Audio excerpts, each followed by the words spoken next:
getting ready, everyone.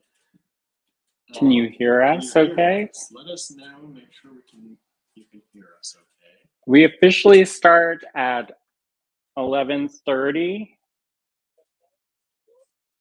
but we wanted to do some sound checks and make sure that everything was showing up right. This is our first time really filming in Star Cottage Studio, and if you don't know what Star Cottage Studio is, it's our biggest project yet for Allegory Gallery. If you don't know who Allegory Gallery is, I don't know why you're here. No. It's William and me. We own a bead store that sells beads, art, and jewelry in Ligonier, Pennsylvania. That's in southwestern Pennsylvania. That's 1 hour east of Pittsburgh. And yeah, so we just celebrated our 10-year anniversary, and I've been in the business for almost 20 years now professionally. And I worked with my family at Green Girl Studios, which is a metalsmith-based company out of Asheville, North Carolina. And you'll see Cynthia later on in this weekend. She's one of the other presenters for the Great Bead Extravaganza. And yeah, so we're super excited. Just so you know, if you're watching already, we're in the process of moving my studio. My studio is going to be in this building. So everything is a little bit of a jumble, and getting everything ready was a little bit tricksy this morning as we navigated the ice and snow to get here. But we're here and we're excited to be here. Yeah, so the sound is good. Are people able to, are they commenting yet? We are getting comments. If you are in the Bead Extravaganza group, our comments may be a little bit delayed because for some reason it's not posting comments there. But if you're watching on ours or on the YouTube channel, I'm getting comments. I'm able to comment back really quickly. So apologize to any of you out there who are actually in the group watching. For some reason, StreamYard is not posting comments directly to them. Yeah, so we're using StreamYard, which is allowing us to have multiple cameras and also to be able to stream in multiple places. So yeah, there's always a little bit to kind of navigate, which is why we have this extra 10 minutes or so. William will let me know when. We're at 11:23 right now. So I have 7 minutes to entertain you. Here, and since no one probably saw me, hi everybody. I'm just this voice behind the screen right now. You'll see him. Yeah, so, all right. So if you are new to the Great Bead Extravaganza, welcome. This is our 1-year anniversary of the Great Bead Extravaganza, when this all started with when, you know, last year, when things kind of got thrown for a loop and small businesses kind of were scrambling to figure things out. Sarah and Kristen from Softlex, they invited me to do a Zoom party. And so we started talking about navigating the new normal, and how we, you know, what we could do. And then that conversation carried on to a little private conversation between me and Sarah. And we talked about ways that we could kind of help if we could. We're both helpers, and so we really wanted to do something to help navigate small business in a challenging time. And you notice I'm not saying certain words because the algorithm gets mad at those words, so I'm not saying those words. So anyways, so from that,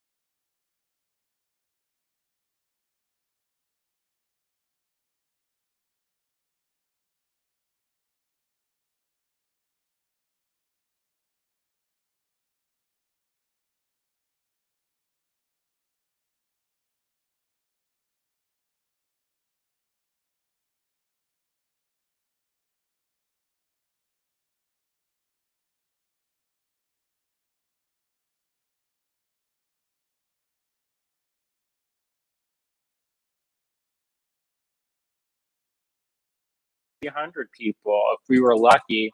And it actually grew to we're almost at 10,000 right now. We're about 200 shy of 10,000. And we've been growing.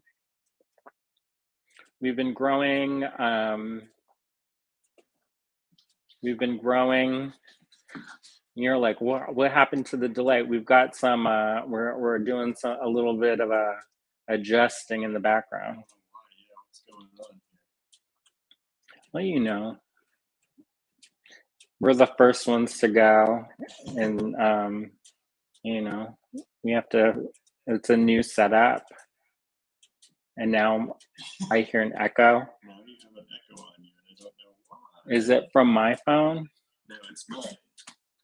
It's this front-facing one, and it just started doing it. All of a sudden, Yeah.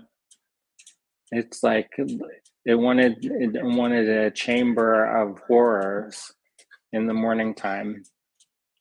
I don't know why I can't just stop. It wasn't happening before. Is it happening now? Yeah, only for me too. Isn't that cool? They said they can't hear the echo, so we'll just go on this way. That's not going to be distracting or anything. Well, I'm used to listening to myself talk in the back of my head. So I'm just going to pretend that I'm like on The Voice or something, you know, where they have those little things in their ear and they sing their hearts out and then they pretend like they are not going crazy by listening to their own voice in their head. You know, what time is it? It is 11:27. You have 3 minutes. 3 more minutes of this fun, entertaining Saturday morning conversation time. All right, so yeah, what happened in this year? A lot's happened. Yeah, we started a Patreon. Oh, for Star Cottage Studio. We just started that last week. So if you're interested, you're like, what the heck is Patreon? Patreon is kind of, you know, like you remember, PBS where they go and, you know, that's member supported content. That's like Patreon. You're a patron of a particular artist or whatever. And there are different tiers, and you can sign up for the tier that you're most interested in. And then, yeah, you get stuff. That was a really good, sparkling description of that. But no, it's a really wonderful platform. It makes it super easy to share content that, you know, we can, you know, keep in different levels. It is actually super distracting to hear yourself if you're wondering why I sound like all of a sudden. And you're like, huh, did he just have he have a stroke or something? No, hopefully not. What time is it, William? It is now 11:29. Okay, 1 minute, y'all. And then I'll be you know, psych myself up. I'll just awkwardly sit here. Hope y'all don't mind. Can we edit this part out in the rewatch, or do they have to watch this? It's all right. Now it's 11:30. You can start. Hello, everyone. It's me, Andrew. I'm here at Star Cottage Studio. William is off to the side. Don't trip on any of those cables. Otherwise, it's going to go down real fast, and we only just started. So we're super excited to be here. We're kicking off Fall Fest, which is the 1-year anniversary of the Great Bead Extravaganza, right here on Facebook and whatever platform you're watching us. There's a couple of housekeeping notes that I wanted to go over really quickly. If you are in the Great Bead Extravaganza group, be sure to join the group if you're not in there already. I know this is streaming in multiple places, and there's a lot of stuff going on, and you're like, who am I? Where am I? What's going on in my life? Well, guess what? We've got we've got the answers for you, at least for some things. So if you want those answers, go to the Great Bead Extravaganza Facebook group, join the group, and there's a list and calendar of the presentations all weekend long with times, where to go, who's going to be there. You'll also be able to see links to kits, all the different things that you need to navigate this weekend. I did a little video last night, which is called Housekeeping Notes, and it's full of useful tips that you can watch, so that if you have any questions and you're like, where do I find XYZ? I tell you in that video. But generally speaking, it's all in the pinned announcements, and it should be super easy to find. All right, so let's get cracking, because we've only got an hour, and I feel like I've been talking for 30 minutes already. So let's switch to this camera, if we could. All right, so here is the project that we're going to be working on today. We have these great little vintage tins. They are printed tins. These are available on our website at allegorygallery.com. And we had a lot of people ask, what am I going to do with these cute little tins? And I wanted to show this fun little mixed media necklace that we could do. And you can fill these with whatever you like. Maybe you need emergency aspirin, or like a really small child-sized candy bar. Or later on the weekend, Christy will be showing how to make some little chocolate cake. Maybe you need an emergency chocolate cake that you can't actually eat because it's polymer clay. But if you need that in your life and you need that emergency style, you can always put that in your little pendant. And so that's what we're going to be doing. We're going to be working on these necklaces, and I'm going to show you, and if you don't like this project and you're like, I could care less about that. Cool, keep watching, because you don't necessarily have to make this project the way that I describe it. And actually, we're going to be going over a lot of metal smithing basics, and yeah. All right, can you switch to the other camera really quick? Facing you. You're good. Okay. You're on. I'm on. All right. So safety first, y'all. I didn't, before this summer, I really didn't take too many classes. I'm very self-taught, and trial and error were my teachers. I've had a couple different amazing teachers over the years, and I've been super lucky to have them. But for the most part, with jewelry, I'm self-taught. And working in a shared studio, it became really apparent very quickly that safety matters.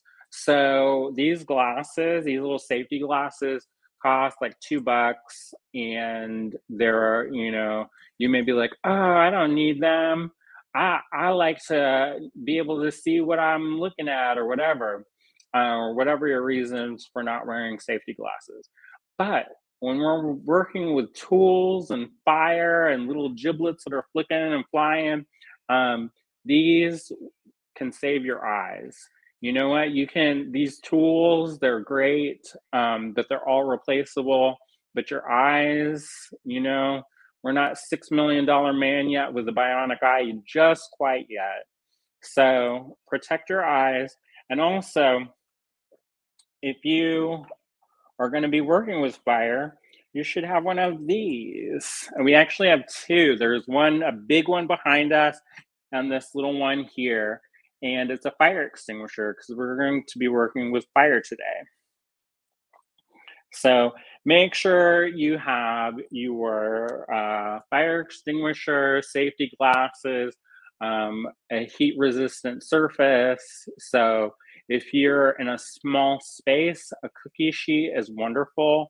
It's portable, convenient, and you can use that, and it will be great. If you have a tiled surface, that's also wonderful. Basically, we just don't want your house to catch on fire. And if you do, that's your own fault because I warned you. All right. So we went over fire extinguishers, cookie sheets. So the other thing that we're going to quickly talk about in regards to safety is ventilation. We're in a pretty big open wide room, and it's got pretty good ventilation for the most part. So if you're in an enclosed space, open a window, open a door, get a fan going. Especially if you're going to be doing this for an extended period of time.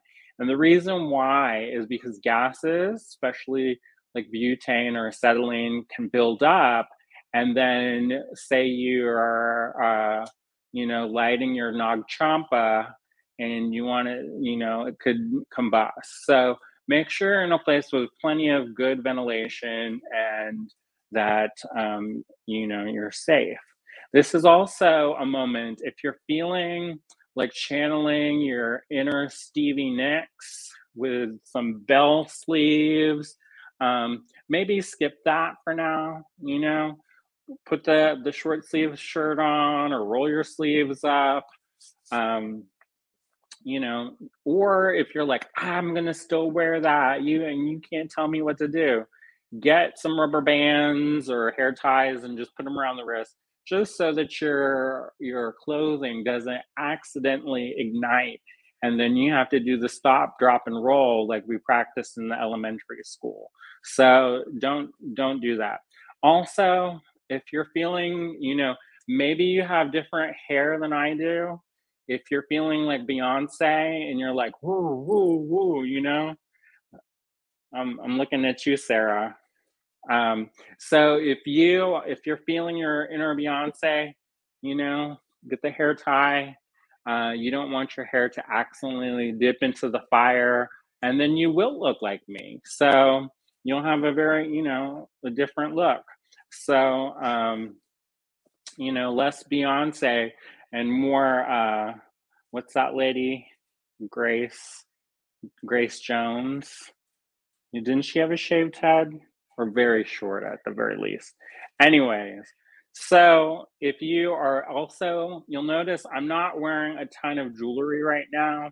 I know there are some metalsmiths and they wear all their jewelry when they're making stuff. I prefer not to put too much jewelry on just because it can get a little bit dangerous, especially anything super, super long. It can get caught.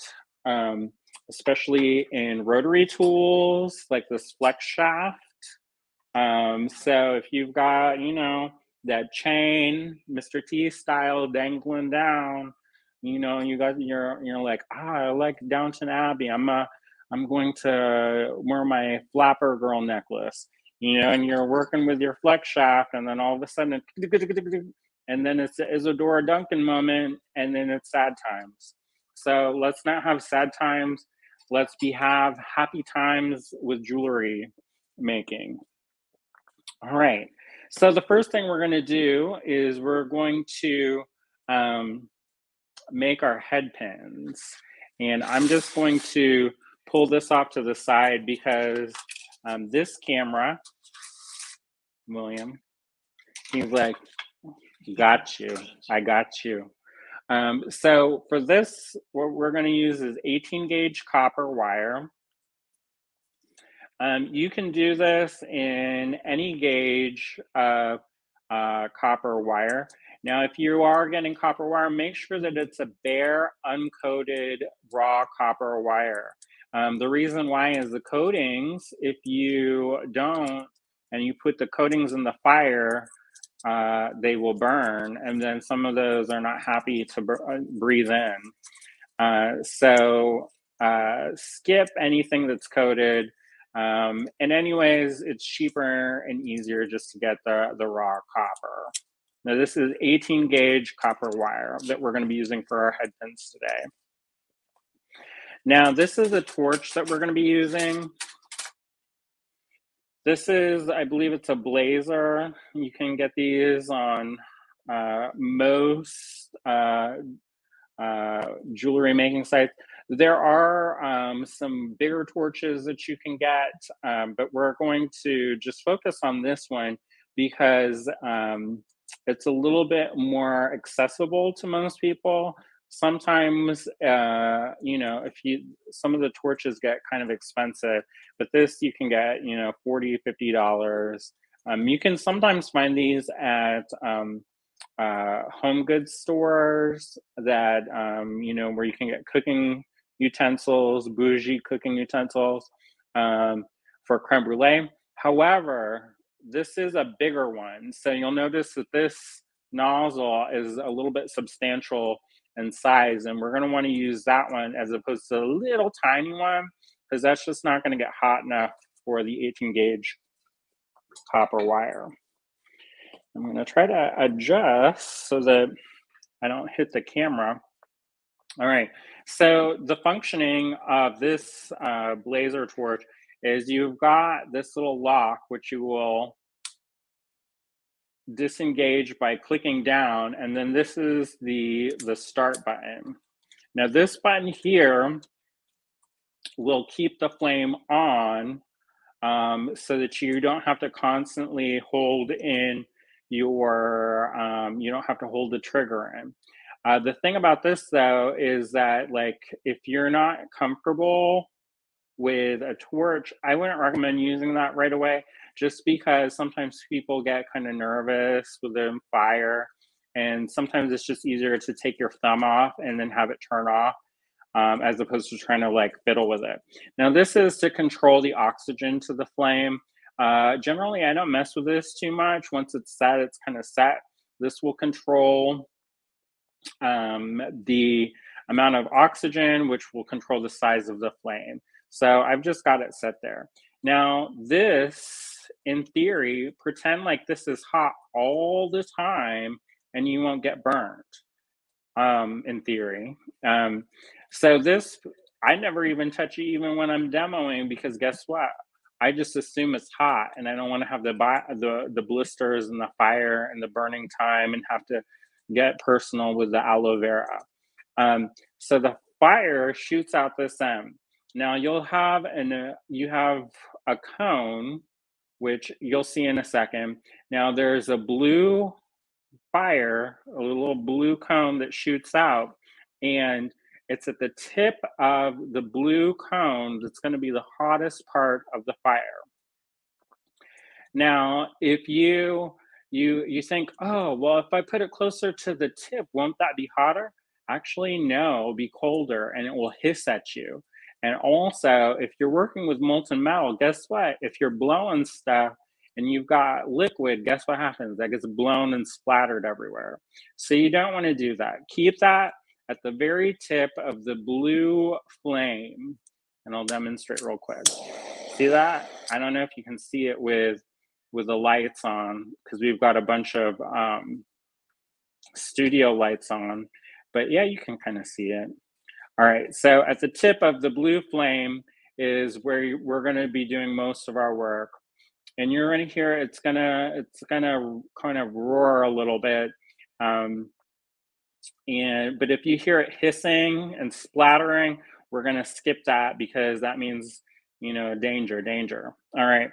And at the bottom, you've got a little valve here, and that's where you fill up your tank. So you get your butane like so. This is Zippo. And you just put this in here like so. You'll line it up and you press down. I already filled it up beforehand, so I'm not going to do that here. But you'll fill it up basically until it starts, you can see it kind of squirt. What's the polite word for saying squirting? You can see it. You can see it. It's like a little geyser. Little geyser. It's like Little Caesar's pizza. Anyways, and also Zippo made in Pennsylvania, which is where we are. All right. So we've got our torch. We've got our copper. Let's talk about cutters. You can use regular cutters or one of my new favorites. This is called a double flush cutter. And I think these are the bee's knees, y'all, because then you don't have to do as much filing. And what we're going to do is we're going to cut off, what is that? 2.5 inches, 3 inches? About 2.5. William has a better gauge of size than I do. I'm always constantly surprised when I get things in the mail. I was like, oh, that is the size that I thought it is. And I always keep a penny and a ruler by my computer and stash around the house. Now, one thing what I'm going to tell you about is if you use this, the one you cut first is your template. And then in theory, they will all be the same size. And you may be like, whoa, that's so deep. But you know what? When you're trying to make, and then this is, y'all gonna have, laugh track, get it out of your system now. There's gonna be little balls at the ends of our wires. And if we want all of our little balls to be all the same size, then we need to have the same amount of material to work with. So if we have different size wires, then it's harder to make our balls consistent. Always, whenever I do one of these videos, there's always something. I guess this time is balls, last time was salty boogers. Here you go. All right, so I'm just cutting, like it's, I don't know, like it's my job. I guess it is my job. All right, so I've got that. And then the other thing that I'm gonna need for safety is I'm gonna need this Quench Bowl. Now this has just got water in it. And this is, when you pick out a Quench Bowl, pick out a Quench Bowl that is ceramic or glass. I had a plastic one and I used it fine, no problem, until I was making these head pins and one of the little balls fell off into the water. And then guess what happened? It melted the plastic. And then it made a hole in the bottom of the plastic, and then there was water everywhere. So don't do that. Use a heat-resistant container, ceramic or glass. That'll be wonderful. William, what time is it? It is 11:49. All right, so 20 minutes down and 40 minutes to go. All right, I better hurry up, y'all. I'm not designed for quick talk. All right, so these are self-locking tweezers, and you're gonna say, hey, I thought you had a pair of pliers over there. Why don't you use these? These pliers, they work great. They've got that little rubber handle. It's not gonna, I feel I like these. But you know what? If you put this in the water, there's gonna get water in this thing called a box joint, and then you won't be able to open and close these anymore because they'll be called rusted. So these ones, you can dip them in the water all day. And guess what? You're not gonna have rust. You save your pliers. These are cheap. Also, when you're holding these, don't hold it like this, because you hold this, you're gonna get the fire and it's gonna burn. And then you're gonna say, ow, I hate Andrew. He led me wrong. When I have this like assembly style, I have a little jar. And I have these all sticking up out of the jar. And then I think of the ergonomics. And so I've got these like this, and then I hold it, and then it's like this. And it actually sounds like that. You're like, what's he doing choo-chooing? It does sound like that. It's like this. I'm not even playing. You're going to see in a second. But so what I've got here, I'm just going to do it one at a time, real slow, so you can see. All right. Now I'm going to demo. I'm going to do what's called a dry run, so that I'm going to, whenever I do this with real fire, I'm going to be completely focused. Now, is that, do you think the iPad is okay? It should be fine. All right. So normally when you see demos, you'll see people hold it like this. And what I found is if you hold it like this, is that it takes much longer, especially if you have a thicker gauge wire. And, you know, that's cool. However, I feel like I make more mistakes when it takes longer. Also, I don't know about y'all, but my hands aren't like, you know, I'm not like the Hulk. I can't just hold on to this thing all day. So, what I do is I hold it like this. So what happens is this increases the surface area that is exposed to the flame. And then at the last second, I hold it like this and then I drop. And the reason why I do it like that is because it's a lot faster. And you'll see what I mean. All right, unlocking.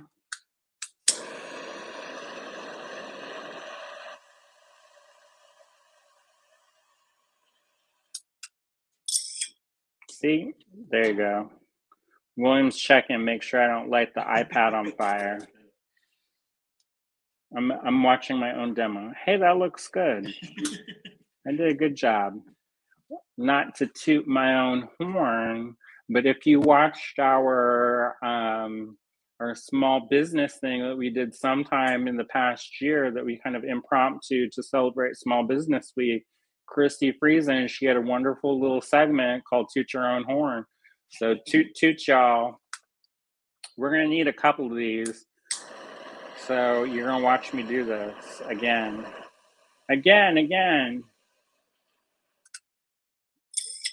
Now, depending on how long you hold it up in the air, if you let it air cool, they actually turn into this lovely eggplant shade, which actually doesn't matter at all because we're gonna smash these. And so you're gonna be like, well, that's nice, but for this project, it's not gonna, I'm actually gonna mess up on purpose. So that's what happens if you burn, if you kind of adjust it so that the heat stays too long and the ball falls off. So that's no good. But you can see what happened there. And every once in a while, you will want to quench the tips of your tweezers so that they don't become molten rock or molten hot. So that little ball fell off. Poor little ball. Oh wow, bye-bye. All right, so here we go. Let's do another one, but we need a couple of these so that you get the full demoing experience.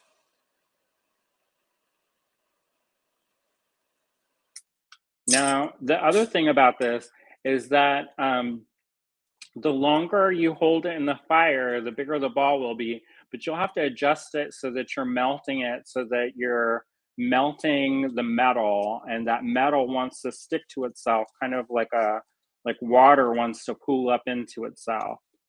So you'll see again.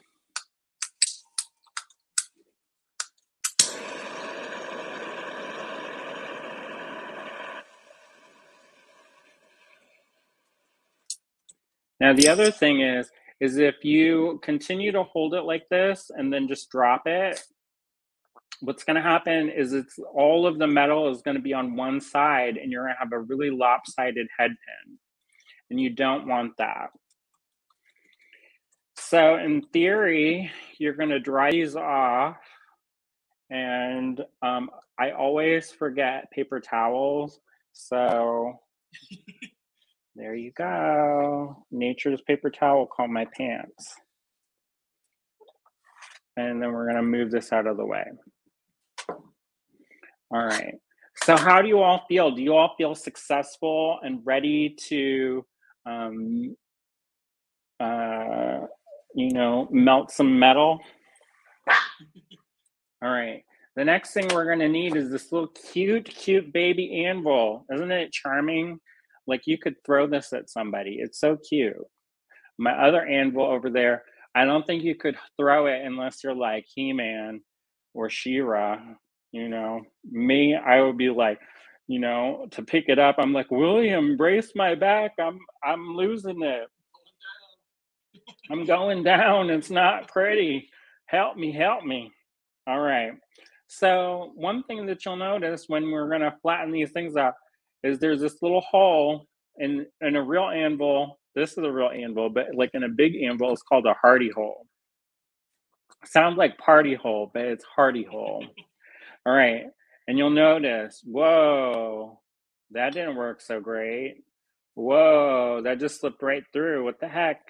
What the heck, Andrew? Why are you deceiving? I'm not.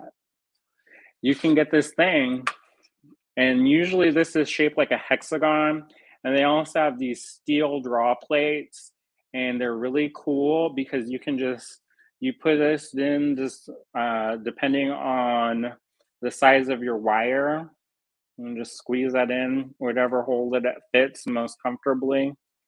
I'm thinking it's this one. And then you aim that over the hole.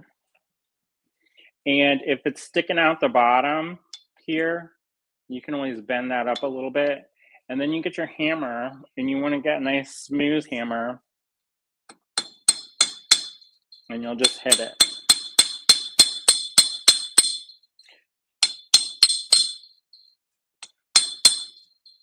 It's like you're in classes. I know. Yeah, he made an inside joke, y'all.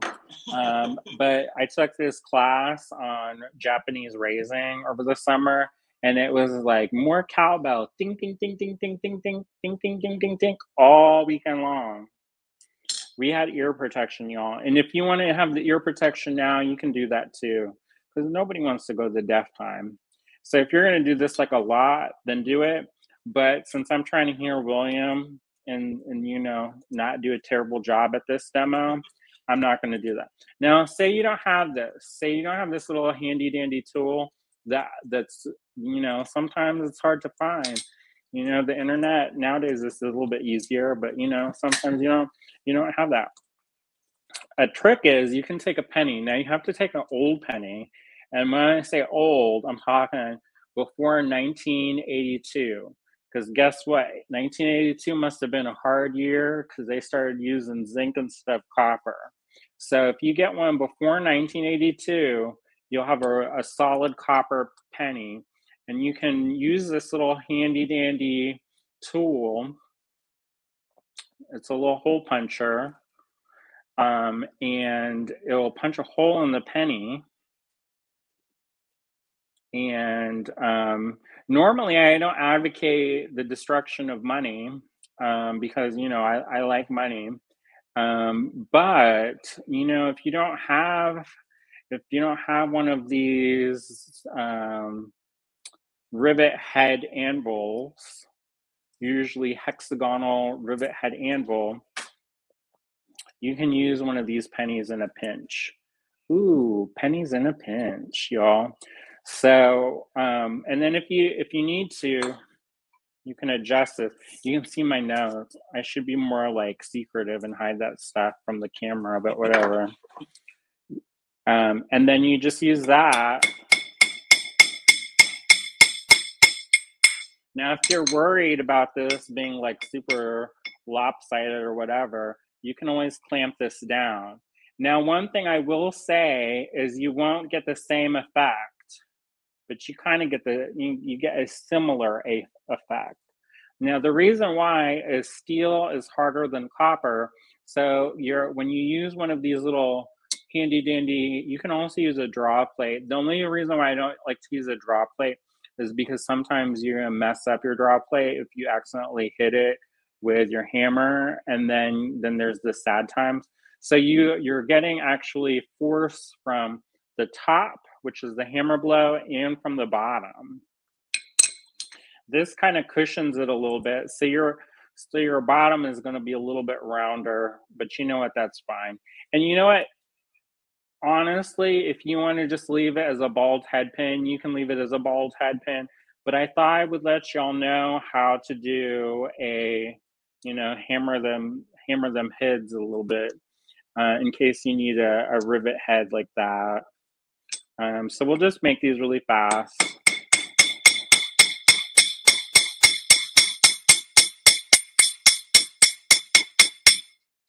And I'm not hammering it super hard in case you're wondering, and you're like, whoa, he got the He-Man action going on.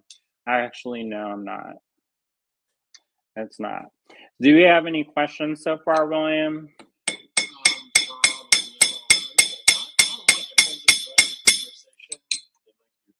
Tutorial so far. Oh, good. Someone was asking, what is the adapter called? This is a hexagonal. This isn't really a hexagon though, but usually it's shaped like a hexagon. Hexagon rivet anvil. So Trisha's saying before 1982 is old. Oh, good grief. I know, I know. But you know what?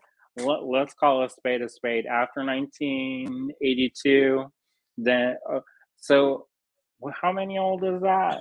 That's like almost 40. That's almost 30, you know, math. So, but you want to get the one that's not going to have the zinc in it, because if you have the one with the zinc in it and you go like this, boom, it's going to like basically go almost straight through and it's going to be embedded. And we'll save this for another project another day. So you're not like, whoa, look at him being rich and wasteful with all that money. All right, so now we got our little head pins ready. And you'll be like, whoa, what's he doing with this block? I got this. This is actually called a swage block. This is the other side. You use it for spoons. I'm not going to try to lift it up because I have a feeling that I'll drop it because it's super heavy. And the reason why I have this is because this table that I'm working on is of questionable strength. And I wanted to make sure I had a nice sturdy surface to work with. All right, so I've got these little boxes. And also, if you go on the website, that's allegorygallery.com, and you go to the online store section, you'll see a full array of wonderful beading and jewelry supplies. I practice. It doesn't sound that good. And it sounds even worse when I listen to it on the replay. I thought it was like I sounded all butch and stuff. Nah. Anyways, I only got like 10 minutes, so I gotta hurry. Right. So there are these gem cut Czech glass, which I think we debuted these last great bead extravaganza, but we got more in restock because y'all bought a bunch of them out. And that's why I use in the samples. So in this one, I just dumped that in the water. Nice. All right, so this one I put it on the soft wax and just use little crimp tubes to do that. And this one, I made a chain, and now that's a wet chain. And this is wire wrap links. All right, how much time do I have left? We're at 12 o'clock, 12:04. All right, so there's a bunch of different ways that you can add holes to your pieces, and they all have different benefits and drawbacks. Also, one of the other things I want to mention is these are truly vintage little tins. They're not, they're not fake vintage. You know how sometimes people are like, this is vintage, and it's like, you know, something that they got, you know, last year, and then they're like, this is vintage. These are truly vintage, and I actually don't know. I'm sure we could look it up, but they're loved, and sometimes love leaves marks. Don't quote me on that, or do. That sounds, sometimes love leaves marks. So sometimes there's little scratches and dings and whatever, but for the most part, they're in serviceable condition. And I think that just adds to the character of this. So if you get one and there's like a tiny little scratch or something, don't say I didn't warn you. Now, I'm not saying they're going to be busted, but you know what I'm saying. Vintage. All right, so this is one of the original kind of twisty hole punchers. Now, this is one way that you can get holes in your tin. Now, one of the things, the drawbacks is that you can't necessarily get into hard to reach places. You might think you can, but you want to make sure that if you do, you have this be so that it's perpendicular to your container. And the reason why is that if you go and you put these at weird angles, it's going to distort the metal, and then you're going to have like, it's not going to close, and then you're going to be like, why did he lie to me? So I'm truth telling y'all. I'm truth telling. So if you want to have your hole in the back here, this is probably not going to be the solution for you. The reason why this is probably not going to be the solution is that you're not going to be able to comfortably reach back there. So you can always go off to the side. You can go off to the side all day. You could have this like multi-strand. You could go like, and you want the dingle dangles off the bottom. You can just go wild. You just go bananas and just 1, 2, 3, 4, 5. You could just make that as holy as Swiss cheese. You know, you can just go wild. So I will demonstrate going wild now. Commence the wild now. All right. So all you have to do is line this up. Make sure that this is flush to the metal and twist. It's like the dance move. All right. And you're just gonna keep twisting. Now, if you feel like, if you feel like super resistance, like if you're like trying to punch something super thick, this is thin. But if you feel like it's not going through, don't keep forcing it. You know, sometimes this stuff breaks, but you know, it's steel. But if you know, don't keep going if it feels like it's gonna break. All right, so that's one way that you can add a hole. Now, I'll talk about cleaning your holes in a little bit. Little balls and cleaning holes. Your tutorial by Andrew. All right, so that's one way you can add a hole to your piece. Now, say you don't have that little handy dandy tool.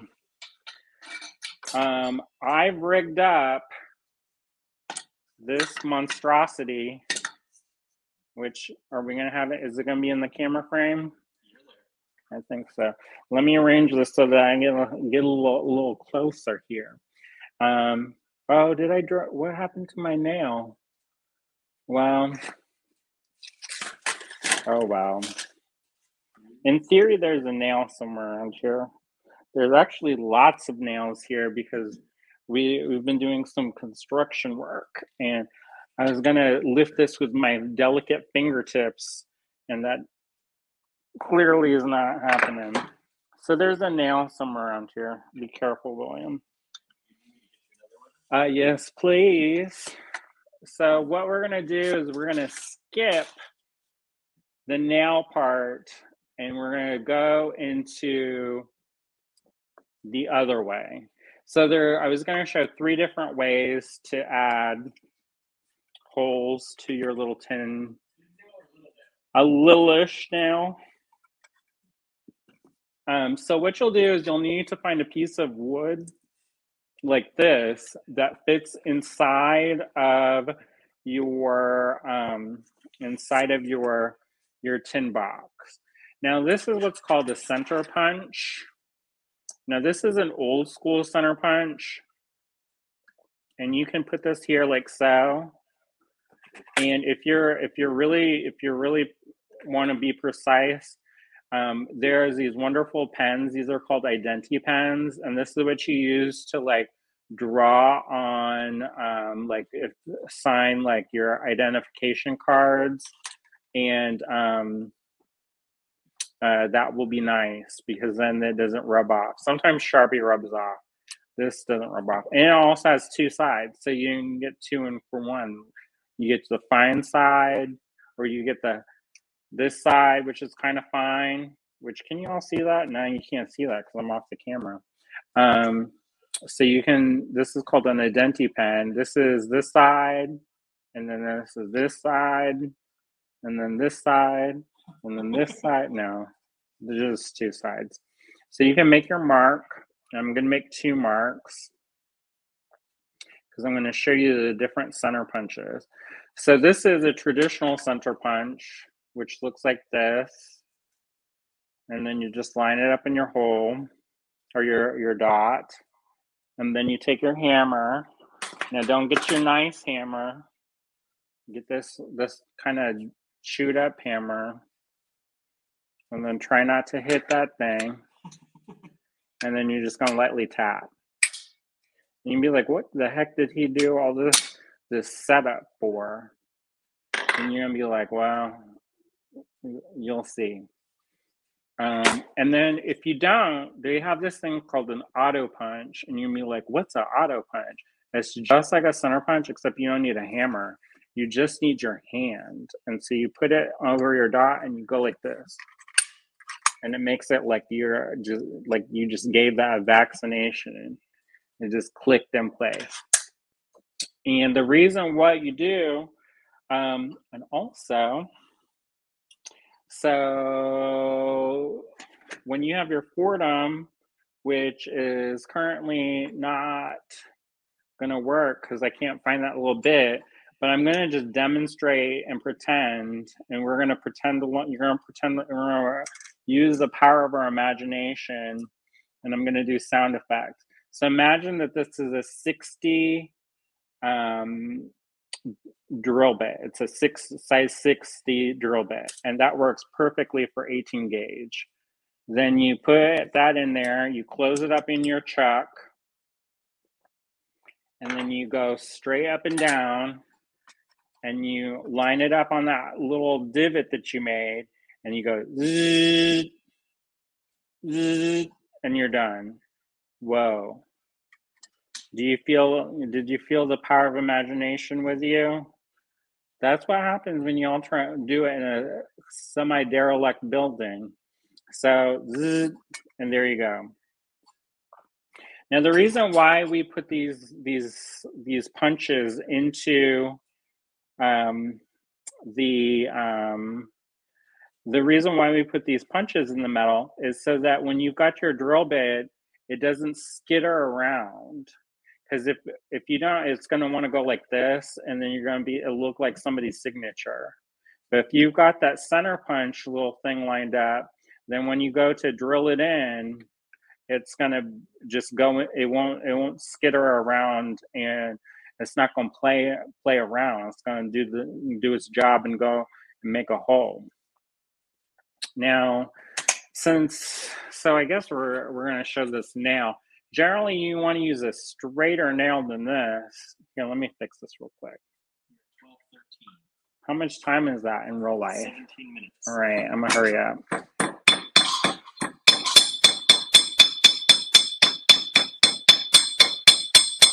Hey, that swage block is nice, y'all.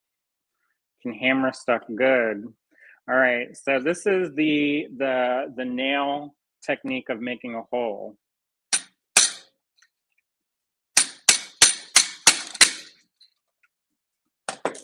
And there you go. Of course, I released the kraken of dust. Did y'all see that? It looks like smoke. It's not smoke, y'all. It's dust. So I made a hole using a nail. Did y'all know you could make a hole using a nail? Jewelry, supply, tools, all around. So I'm going to get rid of this real fast. And we're going to clean our holes real fast so you can see this. You'll get a not good file. Don't use your fancy files on this. Now, when you file, go in one direction. And the reason why is these are, believe it or not, there are certain grooves in here, and they will only remove material on the push, not on the pull. So if you go like this, it's not going to hardly do anything. But if you go like this, then it will. So generally, I will brace my little box or whatever, and then just go in there and lightly push. Now, if you go back and forth, that's your own business. I'm not going to judge you, whatever. But anyways, you just want to get the biggest, sharpest bits. And then if you have sandpaper, I've got sandpaper, wet dry sandpaper. You can use that, or you've got these cute little emery boards, and those you just go in there and you'll take off any sharp parts. All right, so the next thing we're going to do is once we've cleaned our hole, we're going to insert our pin, our head pin that we made. Now, if you wanted to, you could clean this up. You can, blacken it with a little bit more. You could do all kinds of things to it. You can clean them up. I like them just the way they are. You put them in there.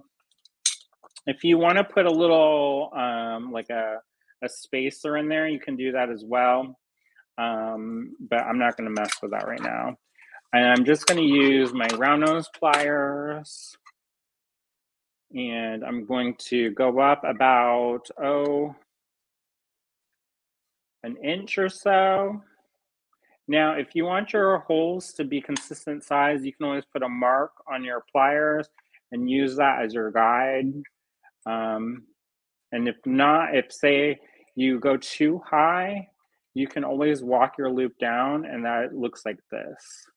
You're gonna be like, what do you mean walk the loop down? Basically that. And then you're gonna get your other pliers. The wire is pretty soft because we just hit it with a torch, but I'm gonna use other pliers because the pliers are smaller than my fingertips, and so I can get into places that I can't necessarily with my fingers. All right, so all I'm doing is wrapping this around. Now, if I wanted to, I can trim this. One thing we want to do is we want to make sure that we're not getting too close to the edge because our box won't close, and we want our box to close. And whenever I'm cutting, I'm angling this away from my eyes. I'm angling them away from William's eyes. Don't blind yourself. Don't blind your other people in your studio, and don't blind teacher. And there you go. And you can tuck them in or make it as messy or delightful as you want. And you'll put this on both sides and you'll finish this off the way you like. So you could do it by, like I showed earlier, with a soft flex, or you can do it by making this wire wrap link chain, which, do we have time for that? Wiring. We're at 12:18.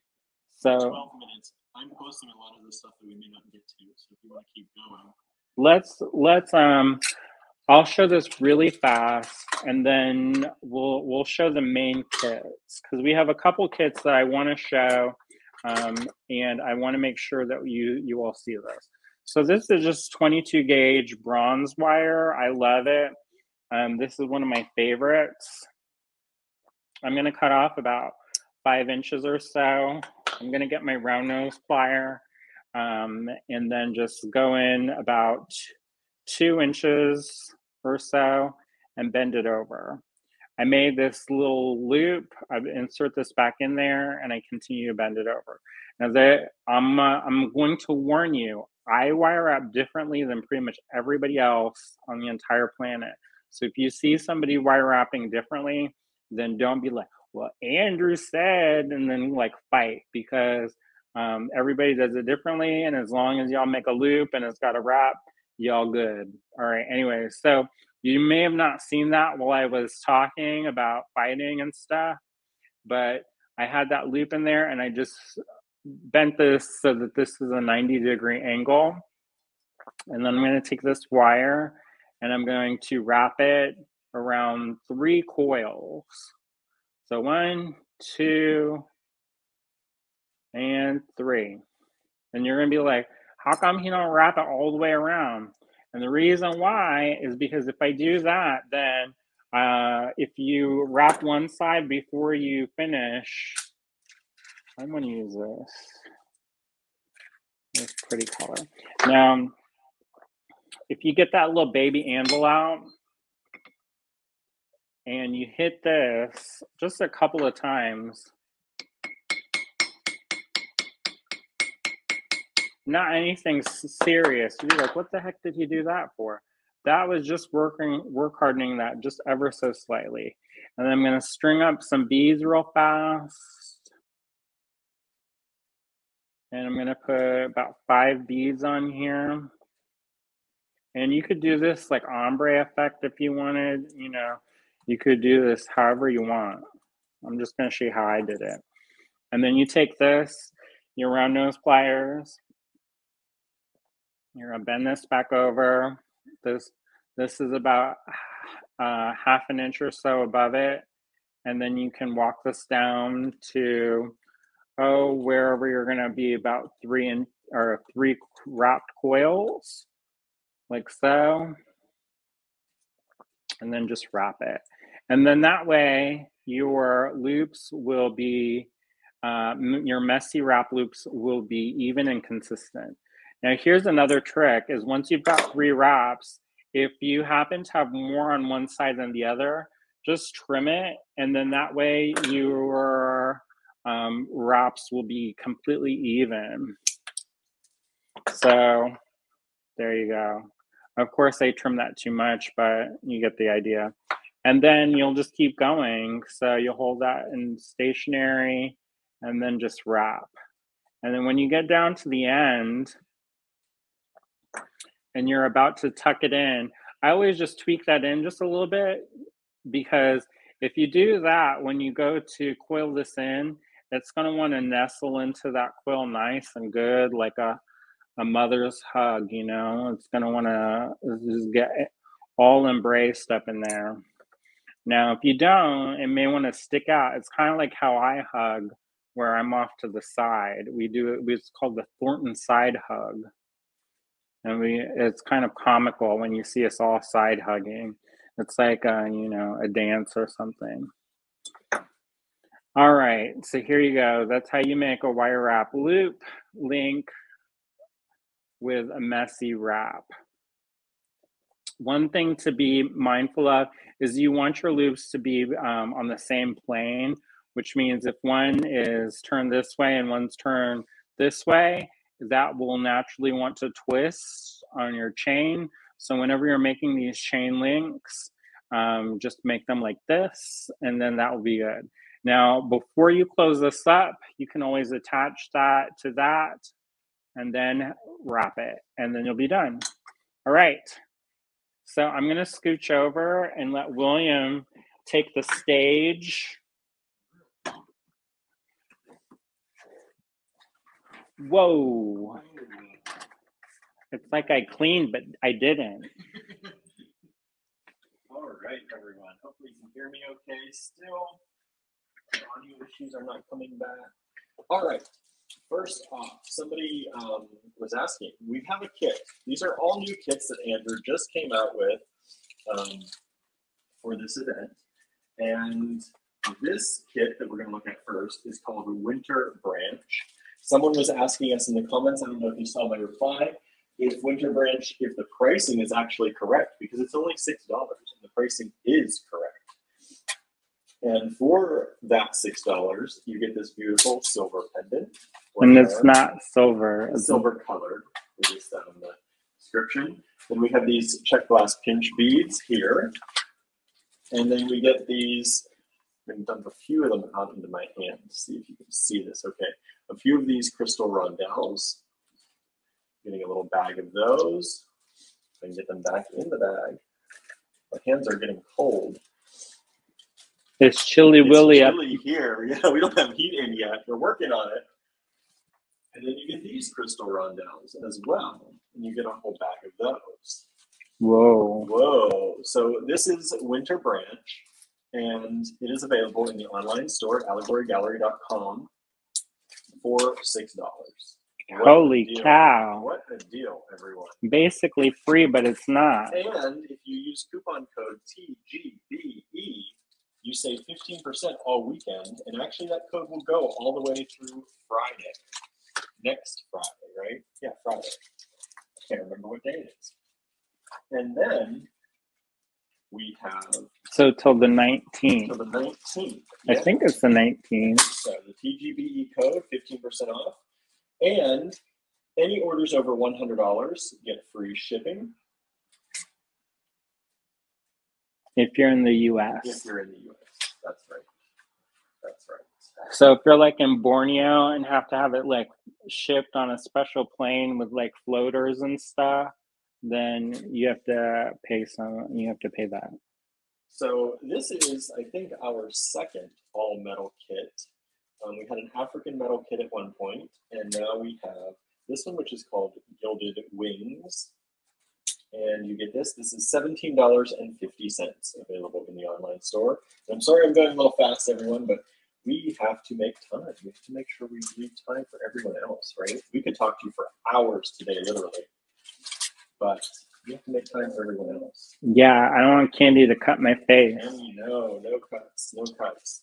And we got to give you time to take a bathroom break or a food break. Or whatever kind of break. Whatever kind of break you need in between, right? Next up, this kit is called Royal Majesty. And what you're going to get, we make these luxury bead blends. I should say Andrew makes these luxury bead blends. And this has a lot of great things in there. It's a beautiful color. This kind of gold and red and burgundy colors.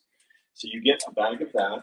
There's vintage sequins, there's vintage Czech glass, there's vintage plastic, there's Japanese CBs, there's Czech CBs, there's all kind of good stuff in there. So then you get all of these Czech glass strands. So you get that one, and this one is kind of a flashier version of that one. Choo choo! Matte and flashy. Then you get these rice beads. They're like a glass pearl. You get these daggers. I love these cubes. And they've got a nice luster to them. Yeah, and they've got a good color. You get this. This in itself, I think, is like a $17 strand. Mm-hmm. That's beautiful. And the reason why is because they do this thing called table cut, and that's what makes the little shiny spots. And then you get these rondelles, these faceted rondelles. It's a beautiful kit, and you get all of that for $34 only. And again, you can save 15% off using code TGBE. Yeah, normally our luxury bead blends are anywhere from $10 to $12, and we've got, some of those strands are $5 a piece. So we try to make it whenever we're doing it so that you get a good deal. So this kit is the Tree of Life kit. It's $30 in the online store, and you get these Swarovski pearls. Whoa! You get this antique copper or brass colored pendant. You get a clasp, toggle clasp. And just so you know, if you don't make jewelry and you see them connected, that's not supposed to be like that. You have to take that jump ring out to use it, because otherwise it's going to be different. And then you get this strand of Czech glass. You get these bead caps, whole bag full. And you get these two strands of hematite. Hematite tubes, two different colors. They've been electroplated. Electroplated hematite tubes. So you get all of that, if you like that Tree of Life kit, for $30. We also added, talking about the luxury bead blends, we added 4 luxury bead blends to the online store. And you're not going to get a great look at these on camera today, but you can check them out in the online store, because we are almost out of time. There's pictures. There's pictures in the online store. You can check that out. These are $10 each, and you can save 15% on those. Everything in the online store is eligible for 15% off. With the code TGBE, we have a whole assortment of, let me just roll them down, Swarovski pearls. Look at all those colors. Whoa. They are gorgeous colors. And these are all available in the online store as well. They don't make these anymore. You're not going to be able to get these for very long. We were lucky enough to grab some of these. So if you would like them, you get a good deal. They're $6 a strand only, which I think is a really good deal, especially since you can't get them anymore. So we have all of those available in the online store. We have Swarovski crystal strands available in 4mm and 6mm. Some with pearls, some without. Those are all bicones. Bicones and pearls. We have these lovely strands of Czech glass. This is a little fall collection. beautiful fall colors. And then we have the purple mix. And we have these Hamilton gold and silver plated vintage plastic bags. Those are really cool. There's all different shapes in there, all different sizes, and you can get those in the online store. And that is it for now. And we have even more in the online store. There's tons in the online store. Let me flip this camera so you can see us here. How about that? There we are. Hello, everyone. So we have lots of great stuff in the online store. You can see all of it at www.allegorygallery.com. Remember to save 15%. Use coupon code TGBE in the online store. If you're in the US, orders over $100 get shipped for free. And at the end of the weekend, one lucky purchaser at random will be chosen to have their entire order refunded. So we're going to refund one order at the end of the weekend. Oh my. Oh my. All right, everyone. So our time is up. And in about 15 minutes or 14 minutes or so from now, Candy Cooper will be up with you to say hi and show you what she's got for you all today. Thank you so much. Thank you so much. We'll be putting links and everything in the descriptions and all over, so check that out. And thank you all so very much for tuning in and for being part of the Great Bead Extravaganza today. Bye, everyone.